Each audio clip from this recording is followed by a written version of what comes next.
Good afternoon. Today is Thursday, March 26, 2020. I'm Father Jeff Walker, and this is your daily reflection from the Catholic parishes of Sandusky. The responsorial psalm, number 106, at today's Mass is a summary of the first reading from today's Mass from the book of Exodus.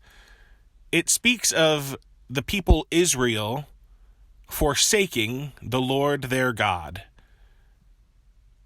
It speaks about them forgetting the God who saved them, growing impatient with him, and fashioning their own God to worship, a golden calf. But the responsorial is, remember your people, O Lord. So it's Israel that's doing the forgetting, but here we are asking God to remember. This play of forgetting and remembering is important when we understand the richness of that word in the biblical times. Remembering in the Bible is about taking some past promise and putting it into action today, remaining faithful to what you've promised to do. And so Israel here has forgotten. They have forgotten that they are God's chosen people. They have forgotten the good things God had done for them. They can see only the present crisis, the present impatience, the present suffering, and so they forget that they promised to trust in the Lord. And so we turn to the Lord and ask him to remember. For even if we forget, even if we are unfaithful, the Lord never forgets his people.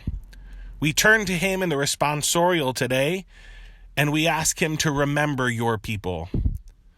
We ask him to put into practice today the promise he made to us ages ago, to continue to bless us, to provide for us, to protect us, and to care for us. We ask that even when we grow impatient, even when we can only focus on today's obstacles, problems, trials, and tribulations, even when we turn away from the Lord and focus on our own homemade gods, we ask that the Lord would not forget his people. We ask that the Lord would remain faithful to us today. I encourage you to pray over today's readings, both from the book of Exodus and from the responsorial psalm. You can find them online at www.usccb.org. Let's try not to forget ourselves that we are God's chosen people, but let us cry out to him in full faith and confidence that even if we should slip and fall, even if we should forget, that the Lord will always remember his people.